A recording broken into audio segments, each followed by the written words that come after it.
Today I'll show you my top 15 razor thin super sharp slicers. These are going to be blades, okay, that are so ridiculously thin, they're going to glide through just about anything. All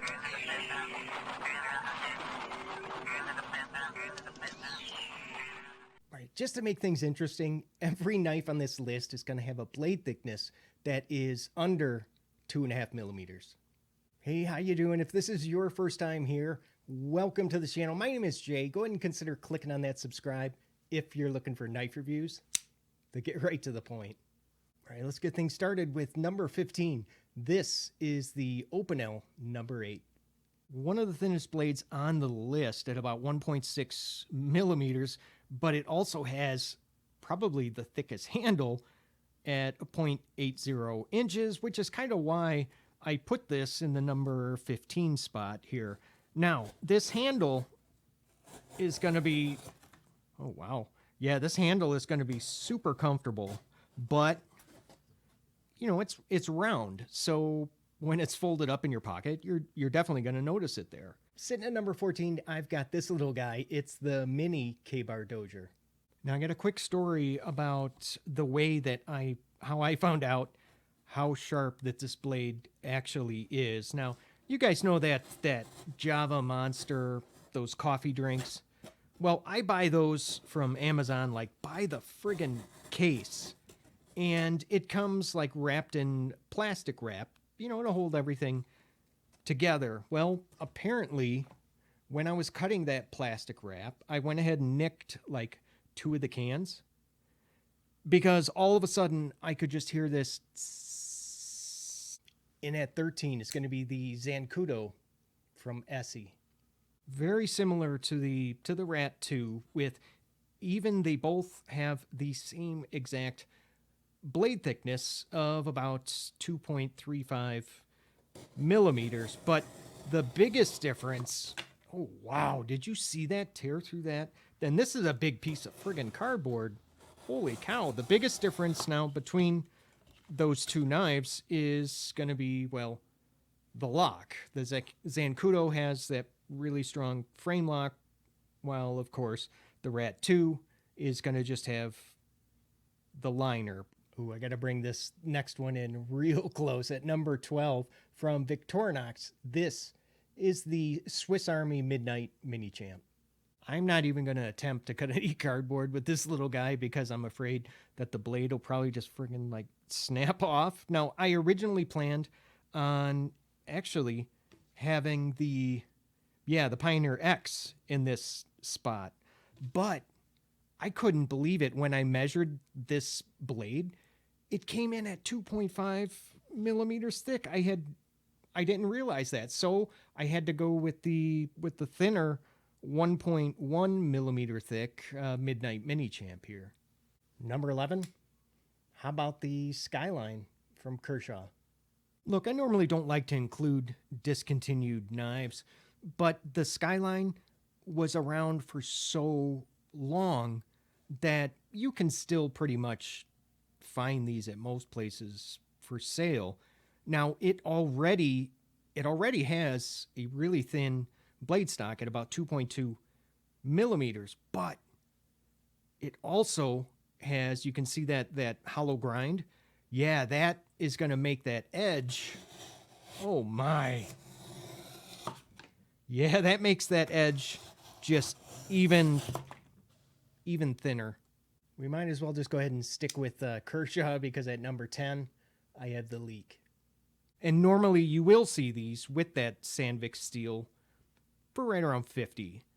So if you can't afford this one, that's the way to go. Now, even though I know many of you don't like speed safe assisted action or this stock pocket clip because, well, yeah, I don't like it either.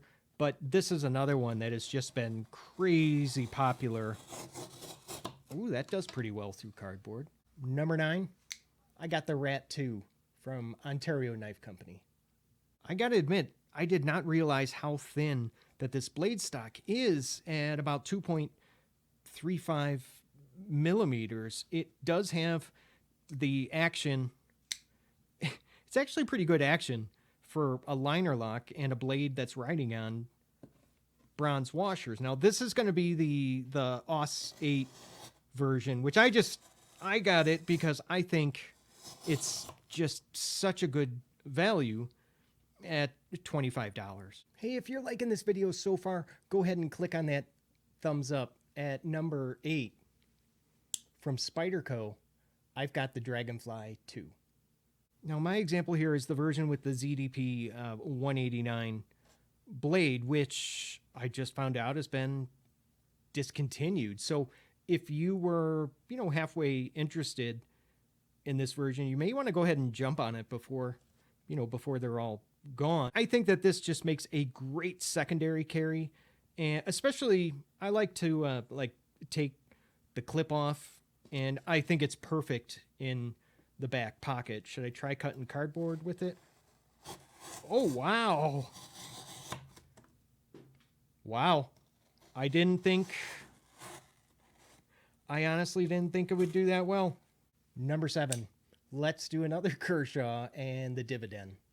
The standard Dividend is going to it comes with the 420HC blade steel, but this one is that composite blade that's made out of 2 different materials. You got up on top N690, and then the edge is made out of CPM D2 steel. Yeah, that's definitely a material you just don't see used very often nowadays.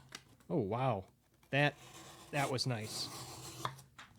Now, I don't normally mind like the Speed Safe assist, but it's another Kershaw that I think would have probably been even more popular if it was manual.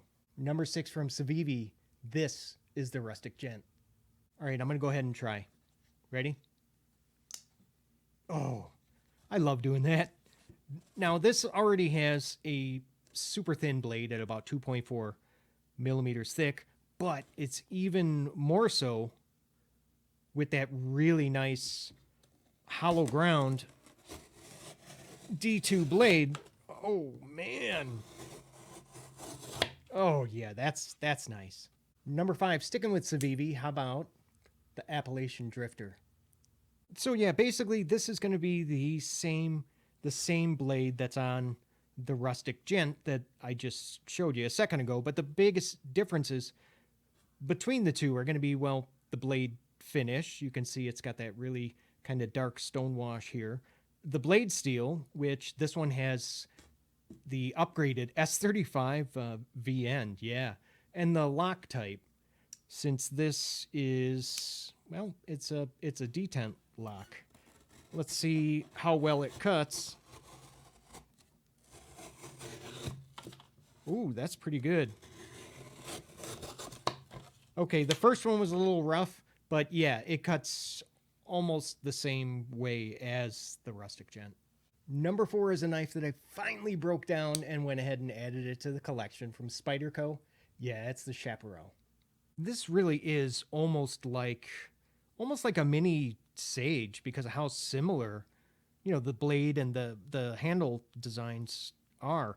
It's one of the very few Spyderco knives that still use XHP steel. Now, not only is this blade thin at 2 millimeters, but so is the handle at about 0.31 inches. Now, just like the Dragonfly, this is a small knife that it can be used by people with larger hands because of that nice forward finger choil that you can go ahead and choke up on. You see my medium-sized hands. I have no problem fitting on there. Oh, wow.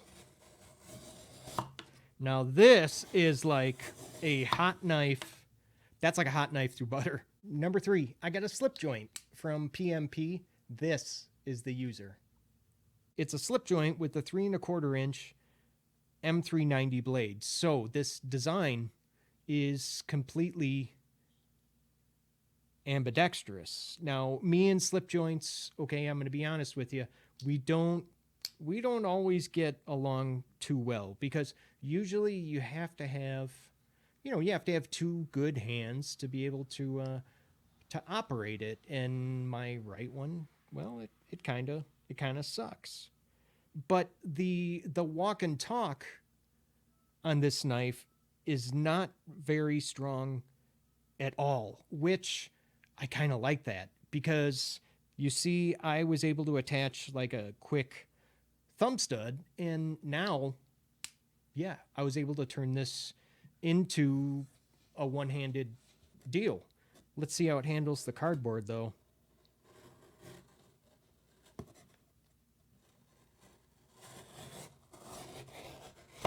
Oh, yeah. That's pretty good, but I'm going to tell you right now, the chaparral did better. So you know what I'm going to do? I'm going to go ahead and I want to call like a live audible. Yeah, I want to switch. So the PMP user is going to be number 4, and the Spyderco chaparral is now going to be number 3, because it absolutely deserves to be there. Number 2, from Three Rivers Manufacturing, I got the Neutron 2. Your best bet to get one is to go ahead and sign up for notifications on their website, and then they'll go ahead and email you with the date and time that the new knives will all be released for purchase. The big deal about these is, well, that they're USA made with premium materials like the 20 CV blade, and my version, this is the rough carbon fiber scales, but you can swap out these scales without disassembling the entire knife. Yeah. Not to mention, I mean, these are just, they're really well made. And with a blade,